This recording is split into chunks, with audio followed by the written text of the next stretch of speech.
For those of you who do not know me, I did actually spend 20 years working in the timeshare industry before I left about this time a year ago to go and work for Darden restaurants. And I ran into some old friends at the door and they're like, wow, you just can't quit timeshare, can you? So I don't think you ever get to. And I ran into Sharon and Paul on a flight coming back from Mexico, which was the worst flight of our collective lives. Sharon doesn't like to fly any more than I do, so she talked to me about GNEX, and I was going to be in Miami, and so I said I'd love to come and talk to the group about what I think is kind of a hot topic, certainly in the US at the moment, but I've worked internationally most of my life, and I think it's something that all organisations need to be thinking about, and that is, how do you build a safe and inclusive workplace in today's environment where workplaces are a lot more regulated, the generational diversity is something that organisations are going to have to contend with. So I wanted to spend the next 12 minutes talking to you a little bit about some of the best practices I've seen both here in the US and internationally around how you create that environment so that you can attract and retain top talent, because as we all know, talent wins the competition. Okay, so there's really 4 pillars that I wanted to talk to you about today. One is leadership. I think everything starts with leadership. A little bit about culture. Talk about some of the programs that can be introduced, and then how do you measure the success of the programs and the culture you've got to make sure that you don't get into a situation where, worst case scenario, you've either got a bad workplace environment or you end up getting that call from an attorney. So leadership. So one of my favourite and probably not very politically correct statements is that a fish rots from the head. And I feel the same way about leadership. And I think that for those of you in the room that are in leadership positions, it's always a good opportunity to look at the environment that you're creating in your organisation or even in your teams, and making sure that you're leading by example, understanding the culture in your workplace, the kind of mood of the troops, and making sure that there's not things that are brewing under the surface. And closely tied to leadership is really culture. And there's some things that I've seen over the years, good and bad, that I think really help build a great culture where you have a very inclusive workplace, where people can kind of bring their whole selves to work and operate in a very collaborative and inclusive manner. I think it starts with values, right? Most organizations have a set of values. Sometimes they're practiced and sometimes they're not. And I think that employees can see the difference between a plaque on the wall that says a few nice, warm, fuzzy HR-y things and how an actual culture is lived and breathed every day. So when you go back to your organization's values, you need to look at, are they really getting lived that way every day? If you don't have some, what do you want to do to connect with your team, with your management teams? And I know that there's lots of different sized businesses here, but really coming up with a process to engage your teams on how to create a set of values. And within those sets of values, I believe every organisation should have something around respect for everyone, both within the organisation and for the people that you do business with. And if you have that value of respect, then you've got to think about, well, how does that actually play out? And there's a few ways that I think values come to life.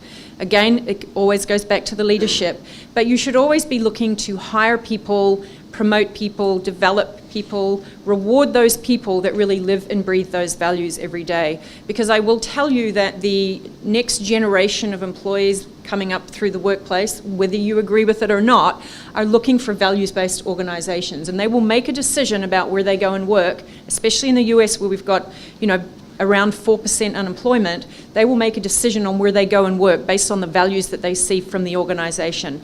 And that is how the organisation operates internally, but also how they kind of engage with their communities and how their values translate into their consumer practices. So the other piece of this is really in your communication. Whether you have a small organisation or a very large organisation, your values can come to life with how you communicate and the messaging that you put out there into your organisation. And so always connecting back to creating that respectful workplace where everybody's backgrounds, opinions, thoughts are really appreciated is an opportunity in any kind of messaging that you do. So Then we come to programs. So that all sounds very nice, but at the end of the day, we need to put good programs in place that are going to help us, create the consistency in how we apply the values into the organisation. And I've seen a lot of different programs that have been put in place in a lot of different countries. And what I mean by this is, do you have a code of conduct? Do you have a code of ethics? Do you have an employee handbook? It doesn't have to be super complicated. It doesn't have to be really fancy, but it needs to reinforce your values and your expectations of your leaders and your employees. And then you can turn those programs into anything. You can turn that kind of code of conduct into anything you want. You can turn it into a training program. You can have it be part of your onboarding program.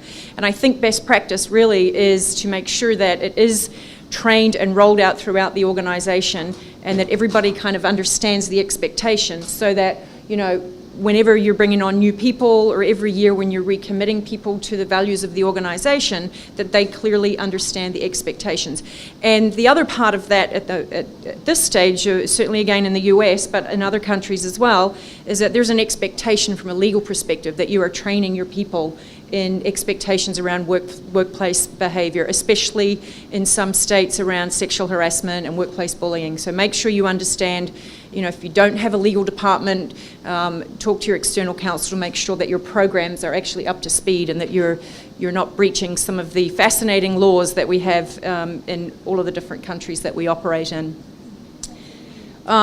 I think there's a difference between legally required training and company mandated training. So there's legal training that you'll have to make sure that you've got in place. But then going back to the values and the culture of your workplace, you can add additional training programs that further reinforce that you have a respectful, inclusive workplace. And there's a multitude of different vendors out there that offer training from, hour-long webinars to full week-long diversity programs. And I think you have to decide what's best for you in your organisation, based on the culture, based on the country that you operate in.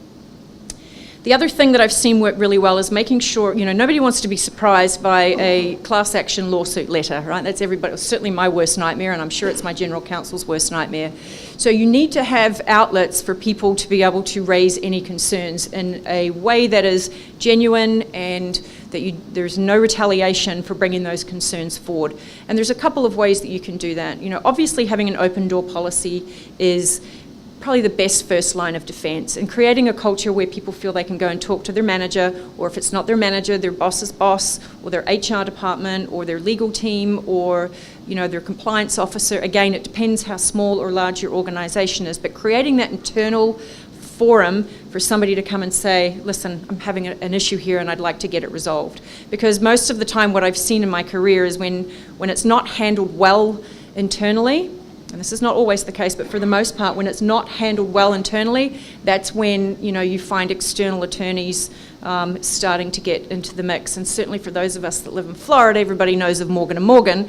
And so, attorneys like that are sometimes waiting for an opportunity to find a company that they hear the noise about whether companies are doing the right thing or whether they're not. So make sure you have that first internal line of defence. You can set up an ethics hotline. It's usually anonymous. You can set up an ethics or a compliance email. Some companies have a dedicated business unit compliance officer as somebody that employees or managers can go to and air their concerns. Some people have an internal kind of mediation program. So again, it depends what's right for your organisation, but you don't want the first opportunity that you get to address a workplace diversity or inclusion issue to be with somebody else's lawyer. I would strongly advise against that as a way to resolve issues, because they're costly and they're timely. And then last but not least, how are you going to measure whether your programs, whether your culture, whether your values are actually making any inroads? And I think the reason that this is important is because what gets measured does get focused on and does get done.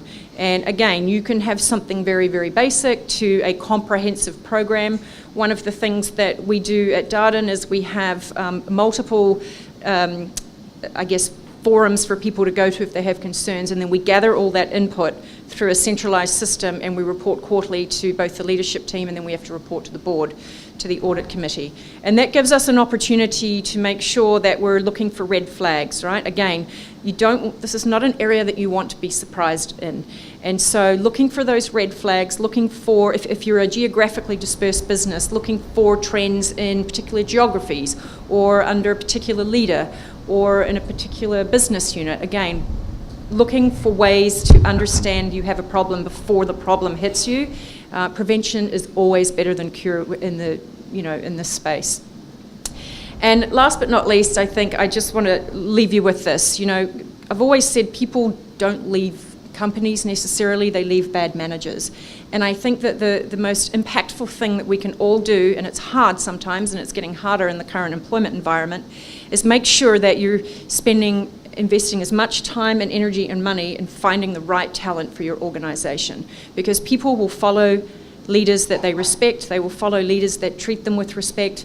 It tends to multiply. It's the multiplier effect when you've got good leaders in your business. And at the end of the day, the areas that I've worked in all over my career, the least amount of problems we've ever had is when we've had great leaders in place. So thank you, and enjoy the rest of the meeting.